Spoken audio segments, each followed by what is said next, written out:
Ngithanda ukuthi-ke ngubingelele ngiphinde-ke futhi ngikwamukele khona la kuZimi Life. Sengiphinde ngabuya-ke futhi nezama-telenovela, hlala nami nje ngikuzele nazo. So namhlanje-ke mbukeli ngiphethe-ke nje ama-teaser ozalo, izinto nje okumele kuyilindele lapha kuZalo kulona-ke leli viki esikulona. So la ngizoqala ngendaba-ke ethinta uLily. Baveza ukuthi-ke uLily uzoqhubeka-ke nemishini yakhe yokuziphindiselela.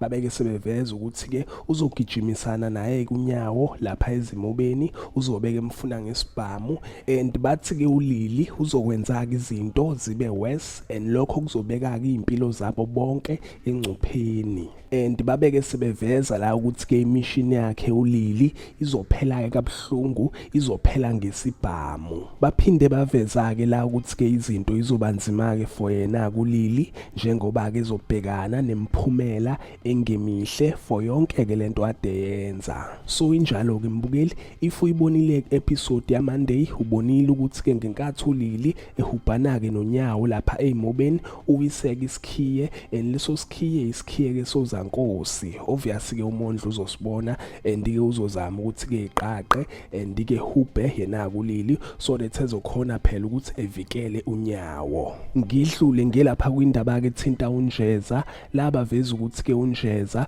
uzogcina-ke litholile usizo oluphuthumayo. Ngidlule ngelapha kwindaba-ke ethinta uNkazimulo, laba veza ukuthi-ke uNkazimulo uzoblame-ke uGeja for ukuthi-ke akasafuneki lapha eNdlende, nanokuthi-ke ususiwe nje esikhundleni. Uzothembisa ukumxosha lapha kwaMhlongo. Nangapha kuSholiphe esayidini izobeke zimkhalela, uzobezama ngayo yonke-ke indlela ukuthi-ke buyiselwe lapha emkhandlini waseNdlende.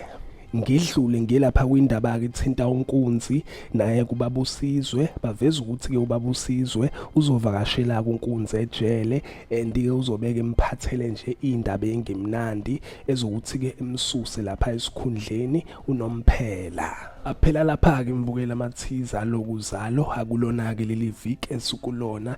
Ngiyophinda-ke futhi ngibuye namanye, ake ngithi-ke nje danke, ngiyazibongela.